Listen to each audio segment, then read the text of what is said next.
적반하장이라는 고사성어가 있습니다. 잡힌 도둑이 도리어 매를 들고 주인을 때리려고 한다는 의미죠. 정죄받아 마땅한 죄인이 오히려 다른 사람을 정죄하고 또 다른 사람을 평가하고 비난하는 그러한 상황을 일컫는 말입니다. 오늘 본문에 나타난 예수님의 신문하는 재판받는 모습, 당시의 최고 권력 기구였던 산헤드린 공회에서 예수님을 판단하는 모습이 바로 적반하장의 모습입니다. C.S. 루이스라는 분이 쓴 많은 에세이 가운데 피고석의 하나님, 오늘 설교 제목을 그분의 글 제목에서 제가 빌려왔습니다. 피고석의 하나님이라는 에세이가 있습니다. 고대인들은 현대인들보다 더 정직했다는 것이죠. 그래서 하나님은 재판장이다. 하나님에 대한 믿음이 있든 없든 간에 하나님이 재판장이시고 인간은 당연히 피고석에 있는 인간이다 라는데 아무도 주저하지 않고 동의했다는 거죠. 그러나 현대에 이르면서 이 위치를 바꿔놓았다는 것입니다. 하나님을 피고석에 놓고 인간이 재판장이 되기 시작했다는 것입니다. 유명한 니체라는 사람, 신은 죽었다라고 선언한 사람부터 시작을 해서 또 최근에는 신은 만들어졌다, 만들어진 신이다, God delusion, 신은 만들어졌다. 옥스퍼드 대학의 한 교수가 도킨스라는, 도키스인지 돌킨스인지 모르지만 신은 만들어졌다라고 주장하는 사람. 또 신학자들은 신도 진화한다, 신도 진화한다. 모두가 다 하나님을 피고석에 놓고 인간이 재판장이 되는 그런 적반하장의 어리석은 모습을 보여주고 있는 것입니다. 오늘 본문에 보면 타락한 인간들이 예수님을 재판하는 모습이 바로 그러한 모습입니다. 예수님께서 당시에 타락한 종교 지도자들을 피고석에 앉혀놓고 재판하셔야 되는데 타락한 종교 지도자들이 예수님을 피고석에 놓고 재판하는 그런 모습, 바로 의로우신 하나님이 불의한 인간들에게 재판을 받는 모습입니다. 선이 악에 의해서 재판을 받는 것입니다. 정의가 불의에 의해서 재판을 받는 것입니다. 빛이 어둠에 의해서 재판을 받는 모습입니다. 예수님은 십자가에 못 박히시기 전에 18시간 재판을 받으셨습니다. 크게 나누어 두 번의 재판을 받으셨는데 첫 번째는 유대 종교 지도자들에 의한 종교 재판을 받으셨습니다. 그리고 두 번째 재판은 로마 권력자들에 의한 정치 재판을 받으셨습니다. 그러나 각 재판이 세 번의 신문으로 나누어집니다. 첫 번째 유대 종교 재판은 첫 번째로 당시 전직 대제사장이었던 이 안나스에 의해서 먼저 끌려가 신문을 받고 그 다음에 현직 대제사장인 가야바, 이 가야바는 이 안나스의 사위이자 후임 대제사장입니다. 이 가야바에 의해서 신문을 받고 마지막으로 산헤드린 공회에서 결정을 받는 그런 신문으로 나누어집니다. 또 로마 제국에 의한 그런 재판도 먼저 빌라도에게 끌려갔다가 빌라도가 자신이 하지 않으려고 면하려고 헤롯에게로 보냈다가 다시 헤롯이 빌라도에게 보내서 빌라도에서 사형 선고를 받는 것으로 끝납니다. 두 번의 재판과 6번의 신문으로 그것이 합쳐서 18시간, 심야와 새벽에 이르기까지 18시간에 이르러서 이루어진 재판을 겪으셨던 것입니다. 겉으로 볼 때는 아주 정상적인 법의 절차에 따라서 이루어진 것처럼 보입니다. 기소되고 체포되고 기소되고 그리고 증인들이 다가오고 공회가 열리고 또 로마의 빌라도에서 선고가 내려진, 겉으로 볼 때는 아무 하자가 없는, 문제가 없는 재판처럼 보입니다. 그러나 그 속을 열어다 보면 불법으로 가득한 재판이라는 것을 알게 됩니다. 바로 오늘 말씀은 이 재판이 얼마나 불법적이었는가, 얼마나 인간이 사악한가. 당시에 세계에서 가장 종교적인 민족이라고 하는 유대인, 그 최고의 법정에서 그것을 통해서 오늘 이 시대 우리의 죄악을 함께 드러내시는 것입니다. 예수님에 대한 재판이 불법적이었던 요소들이 적어도 7가지 이상 나옵니다. 더 말씀드리면 더 많은 지적을 할 수 있겠습니다만은 7가지로 정리해보면 첫째 53절에 보면 예수님께서 대제사장에게로 끌려 나오자 장로들과 율법학자들이 모두 모여들었다라고 기록이 되어 있습니다. 근데 마태복음에 보면 이미 모여 있었다라고 말합니다. 이미, 이게 중요합니다. 예수님이 체포될 것을 아셨고 예수님이 체포되어 올 거라는 걸 알고 이미 모여 있었던 거예요. 예수님이 체포되어 난 다음부터 연락을 해서 소집한 것이 아니라 이미 그들에게는 사전 모의가 이루어졌다는 걸 알 수가 있습니다.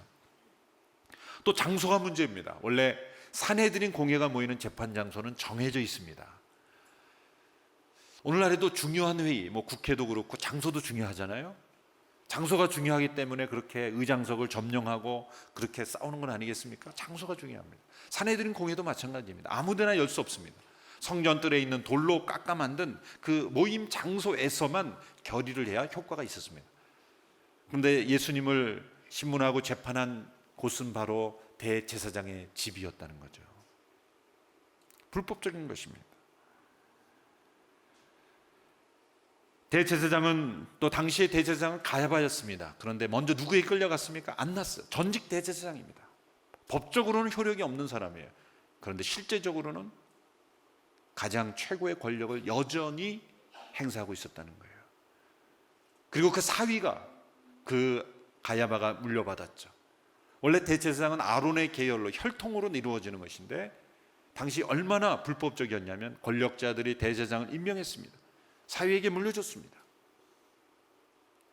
수년 동안에 수십 명의 대제사장이 임명되고 반복될 정도로 정상적인 그러한 상태가 아니었다는 것을 알 수가 있는 것이죠.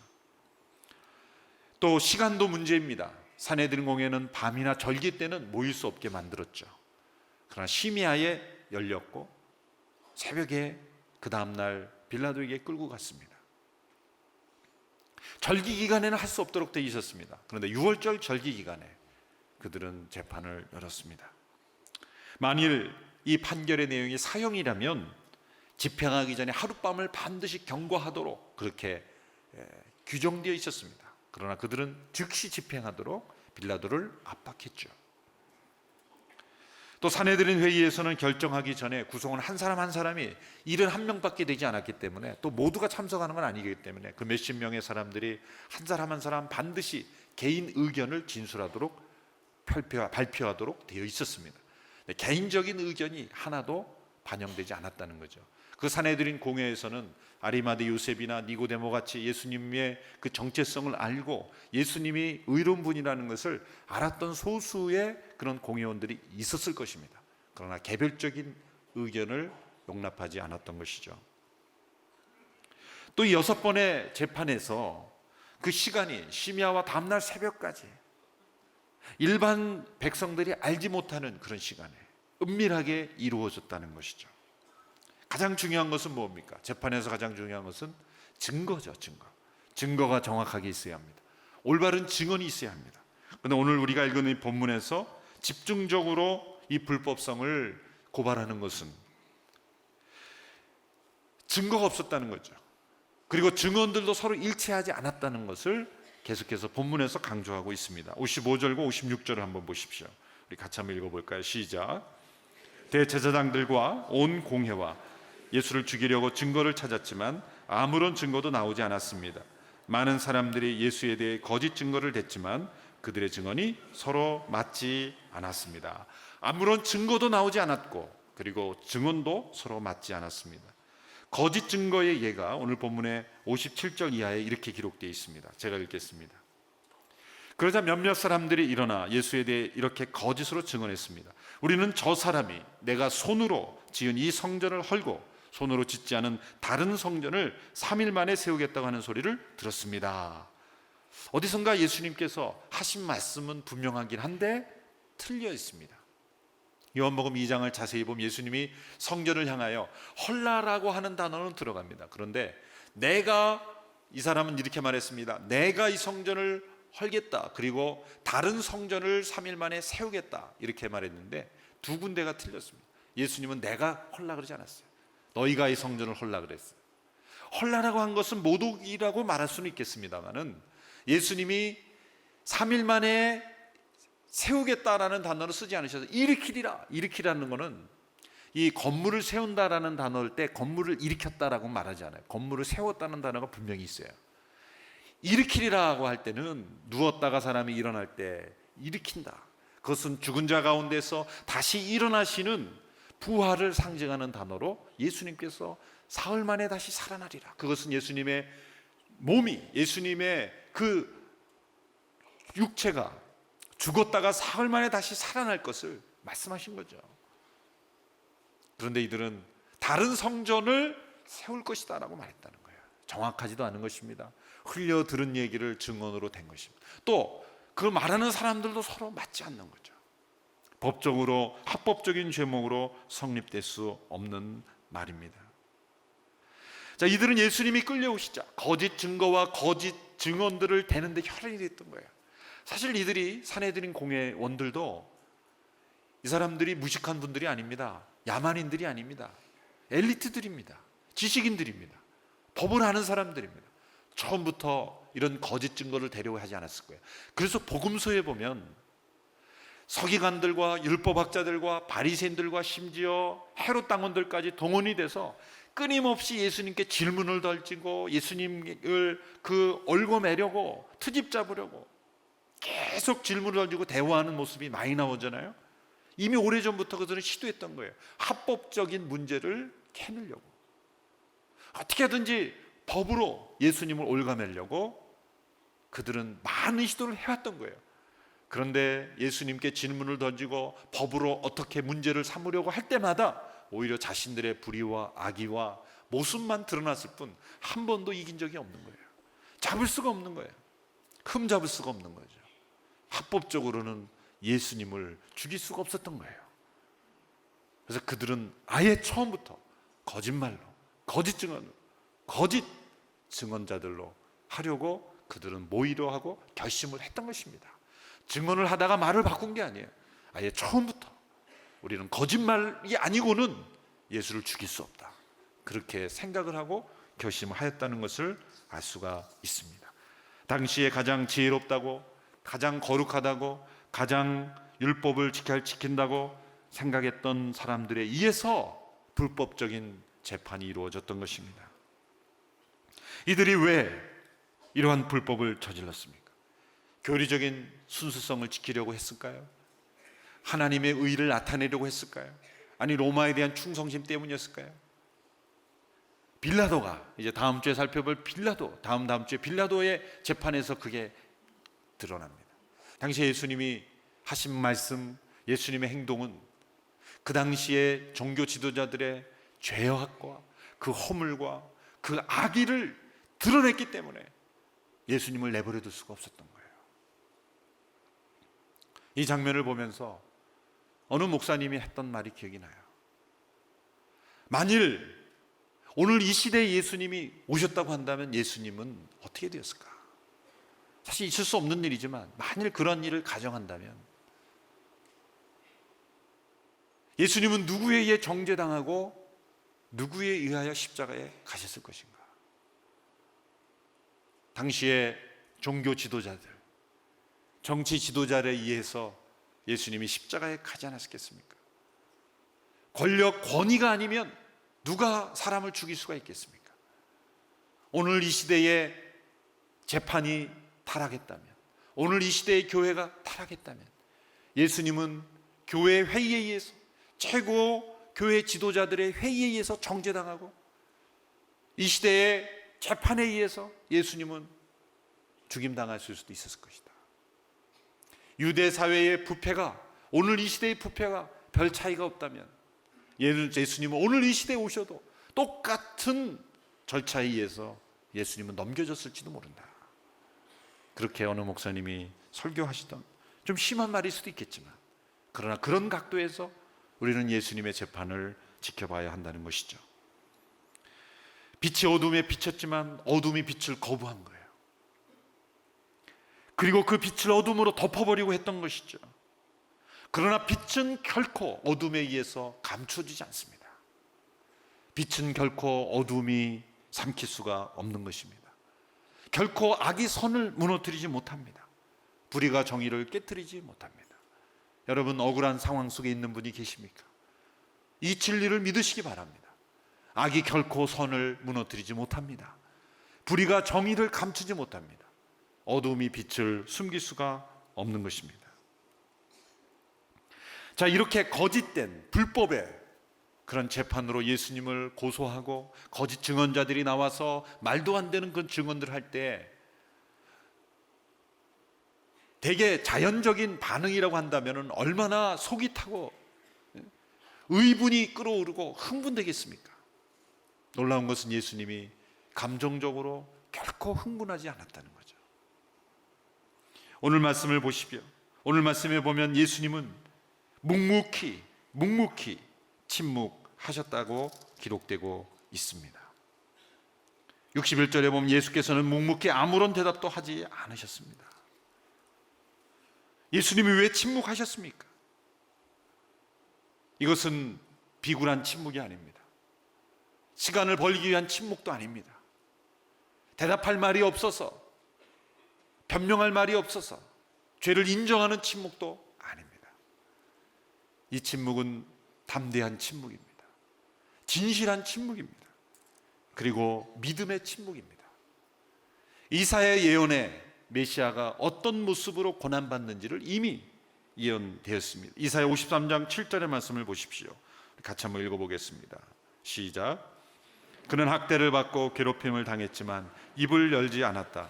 마치 도살장으로 끌려가는 어린 양처럼, 마치 털을 깎이는 잠잠한 어린 양처럼 그는 입을 열지 않았다.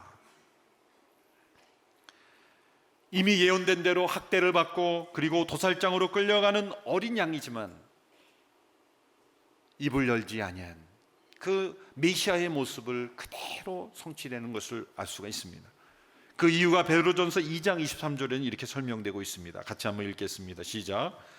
그분은 모욕을 당하셨으나 모욕으로 갚지 않으셨고, 고난을 당하셨으나 위협하지 않으셨고, 공의로 심판하시는 분에게 자신을 맡기셨습니다. 이 침묵은 믿음의 침묵이라는 거예요. 하나님께 맡기는 침묵이라는 거예요. 모든 상황 속에 모욕을 당하시지만, 그리고 그 입을 열어 그 모욕을 되갚지 아니하시고, 모든 억울하고 그리고 억눌린 그 모든 거짓 증언 앞에서 예수님은 하나님께 맡기셨다는 거예요. 맡김의 침묵이었다는 거죠. 그런데 예수님이 침묵하면 대개 누군가 말을 앞에서 막 하고 침묵하는 사람은 이게 끌려가는 것으로 생각되지 않습니까? 그러나 예수님은 끌려가는 침묵이 아니었다는 거예요. 예수님은 오히려 침묵하심으로써 그 상황을 이끌어 가셨다는 걸 알 수가 있습니다. 요한복음 8장에서도 보면 예수님께 침묵하신 장면이 나오죠. 현장에서 가늠하다 붙잡힌 여인을 끌고 와서 이 여인을 어떻게 할 것인가, 돌로 칠 것인가 말 것인가, 그렇게 예수님을 다그치며 군중들이 요동치며 다가왔을 때 예수님은 어떻게 반응하셨어요? 예수님은 침묵하셨어요. 그리고 땅에 손가락으로 땅에 무엇인가를 이렇게 쓰셨다는 거예요. 사람들이 도대체 무엇을 쓰셨을까? 이게 궁금한 거예요. 사실 그게 본질이 아니에요. 성경에 기록되지 않은 건 알 필요가 없다는 거예요. 근데 많은 사람들은 도대체 뭘 썼을까 막 상상을 해서 거기에 있는 사람들의 죄를 썼을 것이다, 뭐 십계명을 썼을 것이다. 그러나 중요한 건 그 행동 자체라는 거예요. 칼빈은 뭐라고 해석했냐면 사실은 그 내용이 중요한 게 아니다. 자기가 확신하건대 틀림없이 그냥 아무 의미 없는 낙서하셨을 것이다. 그냥 낙서하셨다는 거예요. 크랙 반즈라는 분은 또 주석을 더 재밌게 했는데, 예수님이 낙서를 하신 것은 보링 하셨기 때문이다. 그 악한 의도로 예수님을 넘어뜨리려고 그렇게 거짓으로 그 율법을 지키려고 그렇게 온 것이 아니라 그 여인을 능멸하고 예수님 넘어뜨리려는 사람들 앞에 예수님이 지루하셨다는 거예요. 이 인간들 그러면서 설교 시간에도 보면 열심히 쓰시는 분들이 있는데 진짜 설교 내용을 쓰는 게 아니라 지루해서 이렇게 막 낙서하는 분들이 있죠. 아유 참 언제 끝나나 이렇게. 그래서 주보를 보면은 알 수가 있어요.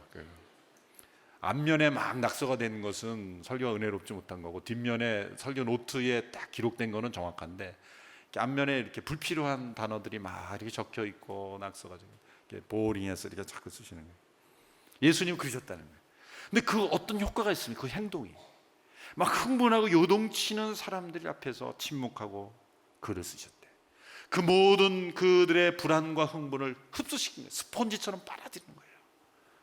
오히려 그들이 정신이 없어지는 거죠. 자, 예수님 앞에 거짓 증언으로 막 고소하면 흥분이 돼서 뭔가 실수를 하고 말이 잘못 나오고 이래야 되는데 예수님이 아무 대답도 안 하고 가만히 계시니까 오히려 이들이 당황하는 거예요. 그 모든 상황을 끌어가는 거예요. 여러분, 억울한 상황 속에 우리가 말로 실수하는 것이 아니라 오히려 침묵으로써 그 상황을 끌어갈 수 있는 저와 여러분 되기를 축원합니다. 거기에는 믿음이 필요하고 용기가 필요한 것이죠. 예수님은 침묵으로써 그 상황을 이끌어 가셨어요.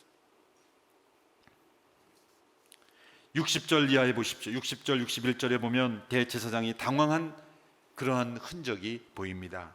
60절과 61절을 같이 읽습니다. 시작. 그러자 대제사장이 그들 앞에 서서 예수께 물었습니다. 아무 대답도 안 할 작정이냐? 이 사람들이 너희에 대해 이렇게 불리한 짓을 하고 있지 않느냐? 예수께서는 묵묵히 아무런 대답도 하지 않으셨습니다. 대제사장이 다시 물었습니다. 내가 찬송 받으실 하나님의 아들 그리스도냐? 대제사장 가야바가 당황했다는 것이 여기 드러나고 있습니다. 당황했다는 거예요. 뭔가 말을 하고 실수를 해야 정죄를 하고 이어갈 텐데 아무 대답도 하지 않았어요. 피고 속에 앉아 계신 하나님은 인간의 거짓 속에 거짓에 대해 침묵하셨다는 거예요. 이 가야바가 당황했습니다. 당황하자 자신의 기대대로 이루어지지 않자 질문을 했는데 어떤 질문이었습니까? 내가 바로 찬송받으실 하나님의 아들이냐? 베드로가 고백했던 신앙 고백이요, 예수님이 제자들에게 기대하셨던 내용이죠. 그런데 하나님의 아들이냐라고 할 때 더 정확하게 번역하면 이 평서문에 의문문을 붙인 거예요. 이게 무슨 뜻이냐? 우리가 누군가를 경멸하고 비꼴 때 너 이거 할 수 있어? 라고 하면은 할 수 있냐? 라고 하면은 의문문인데 너가 이거 할 수 있다? 이건 할 수 없다는 얘기죠. 너가 이걸 할 수 있다? 그런 뜻이에요. 그런 뉘앙스가 있는 거예요. 그러니까 내가 하나님의 아들입니까가 아니라 너가 하나님의 아들이다 이런 뜻이죠. 아니라는 거예요. 경멸하는 거예요. 예수님은 이 대제사장 질문에 입을 여셨습니다. 그리고 진리를 말씀하셨어요. 내가 바로 그다. 내가 하나님의 아들이다. 자신을 고소하고 거짓으로 모함하던 그 상황에서는 침묵하시던 예수님이 자신에 대한 진리에 대해서는 분명히 말씀하셨어요. 용기 있는 대답이죠. 왜? 이 대답을 하면 예수님이 죽임을 당할 것을 예수님은 알고 계셨어요. 만일 예수님이 살려고 하셨다면 다른 대답을 얼마든지 하실 수 있었을 거예요. 그러나 이 대답을 함으로써 이들은 미소를 짓게 된 거예요.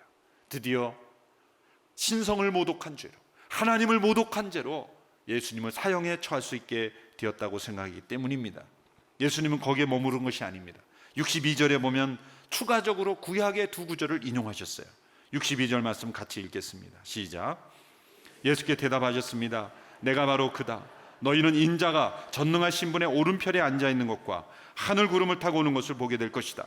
시편 110편에 인자가 우편에 앉아있다는 말씀과 또 다니엘 7장 13절에 하늘 구름을 타고 오신다는 그런 다시 오실 그런 하나님의 아들에 대한 그 말씀을 인용하셔서 내가 바로 그다. 그리고 내가 말한 모든 것이 그대로 이루어질 것을 너희가 보게 될 것이다. 너무나 담대하고 너무나 정확하고 너무나 진실한 대답이었어요. 드디어 사내들이는 원하던 것을 얻게 된 것입니다. 아마 그들의 미소에는 잔잔한 미소, 음흉한 미소, 잔인한 미소가 떠올랐습니다.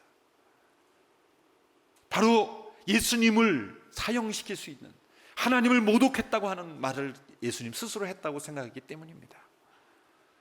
그러나 이 대제사장의 모습을 보십시오. 얼마나 음흉하고 얼마나 위선적이고 얼마나 사악한 모습인지를 63절에 이렇게 나와 있습니다. 대제사장은 자기 옷을 찢으며 말했다는 거예요. 더 이상 무슨 증인이 필요하겠소? 하나님을 모독하는 저먼을 여러분이 들었는데 어떻게 생각하시오? 거기 있던 다른 사람들도 사형을 받아야 마땅하다고 정죄했다는 거예요. 마치 하나님의 이름이 모독당하는 것을 견딜 수가 없듯이 그런 옷을 찢었다는 거예요. 구약의 많은 시대에 마음을 찢는 표현으로 옷을 찢었죠. 그리고 슬퍼하는 것처럼, 하나님이 모독당하는 것을 견딜 수 없어 하는 것처럼, 그러나 속으로는 웃고 있었어요. 속으로는 즐거워하고 있었어요. 드디어 예수를 죽일 수 있게 되었다. 하나님의 이름에 대한 관심은 사실은 전혀 없는 것입니다. 종교적인 쇼죠. 정치적인 연극입니다. 마치 슬퍼하는 것처럼 옷을 찢었다는 거예요. 아마 이 대제사장들이 구약 시대로부터 찢은 옷만 해도 수없이 많은 옷이 찢어졌을 거예요. 잘 찢어지도록 만들었을 거예요. 이렇게 힘들지 않게. 이 사람들이 뭐 정상적인 옷을 찢었겠습니까? 힘이 어디 있었겠어요? 그러니까 한쪽에 바느질을 잘 찢어지도록 푹 하면 쫙 찢어지도록 영화를 찍듯이 그렇게 옷을 만들었을 거예요. 틀림없이. 이날도 그런 옷을 이렇게 찢기를 위한 준비를 해서 바늘을 좀 뜯어서 나왔을 거예요.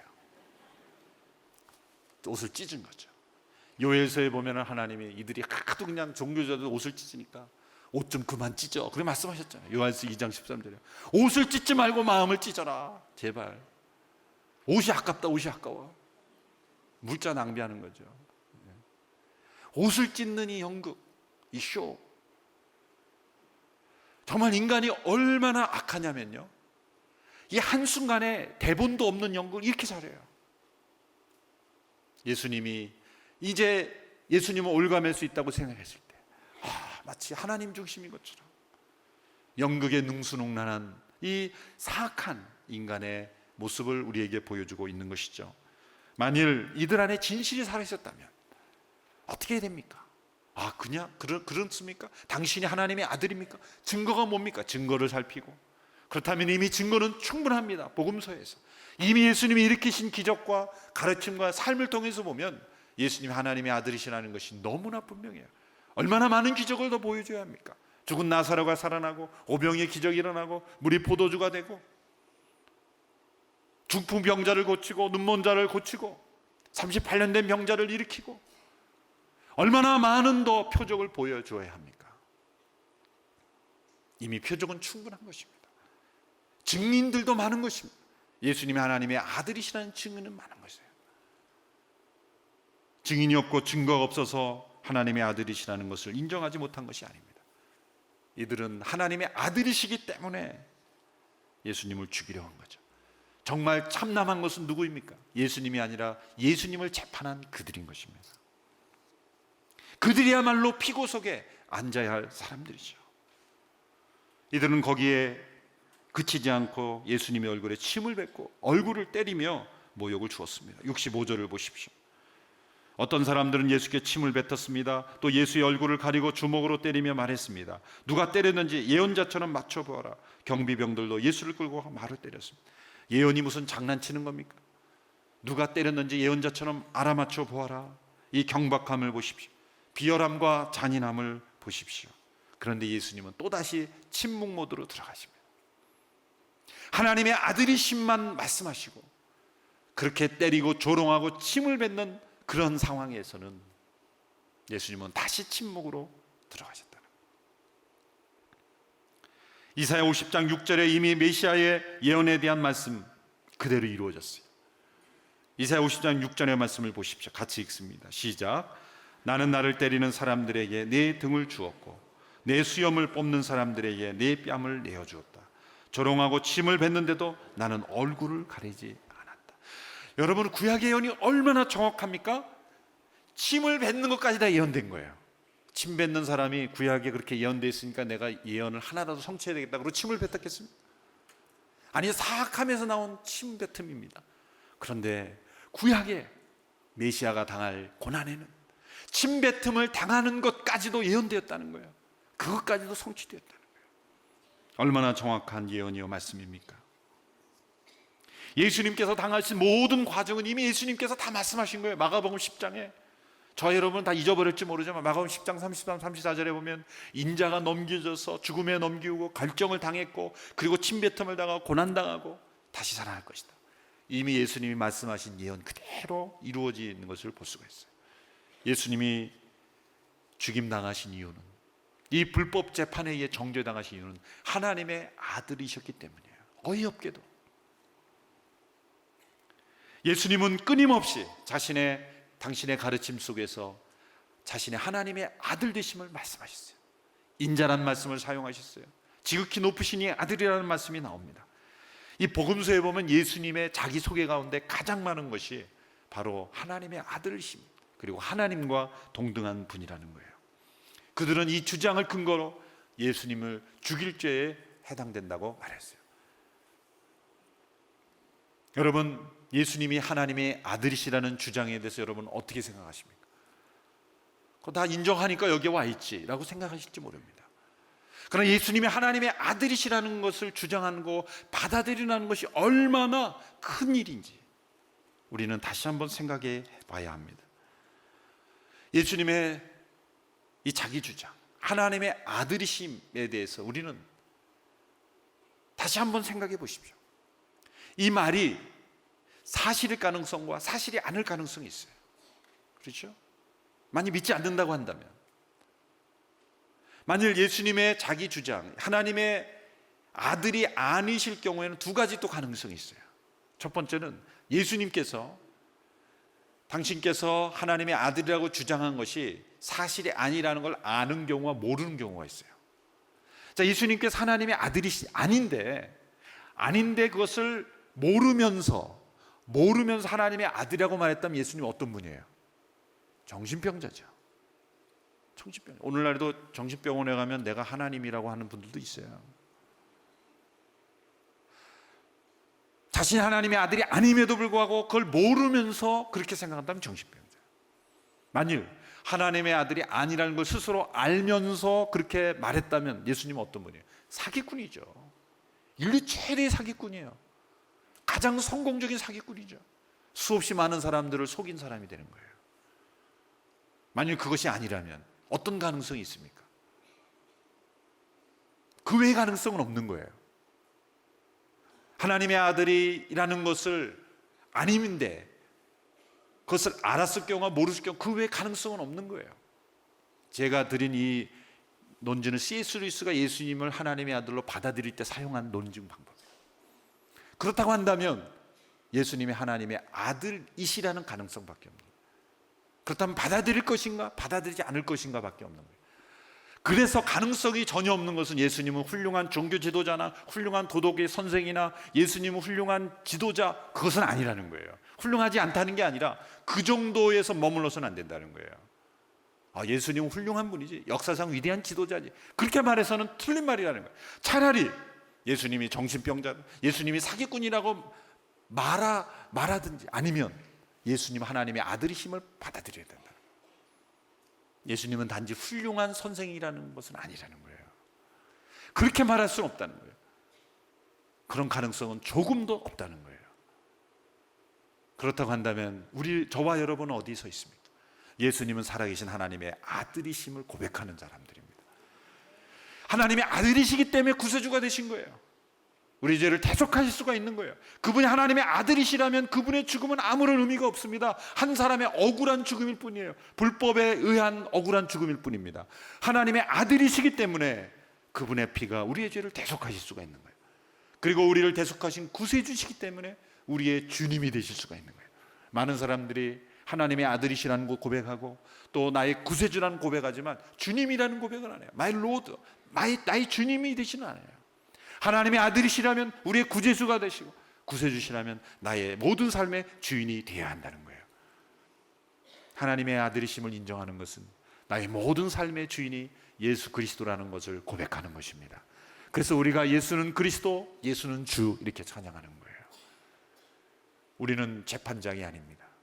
우리는 언제나 피고석에 앉아야 합니다. 어리석은 인간들은 예수님을 피고석에 앉혀놓고 예수님을 재판하려고 하고 있어요. 신학이라는 이름으로, 학문이라는 이름으로, 역사라는 이름으로, 사상이라는 이름으로 예수님을 피고석에 올려놓고 있습니다. 예수님은 피고석에 앉아야 될 뿐이 아니라 재판장에 앉으셔야 되는 분입니다. 그리고 언제나 우리가 피고석에 앉아야 합니다. 그것이 예수님을 하나님의 아들로 인정한다는 의미입니다. 고린도서 5장 10절에 보면 그리스도께서 마지막 날에 우리의 심판장으로 오신다고 말씀하고 있습니다. 그러므로 우리가 몸 안에 있든지 몸을 떠나 있든지 주를 기쁘게 하려고 힘씁니다. 우리 모두가 그리스도의 심판대 앞에 드러나야 하기 때문입니다.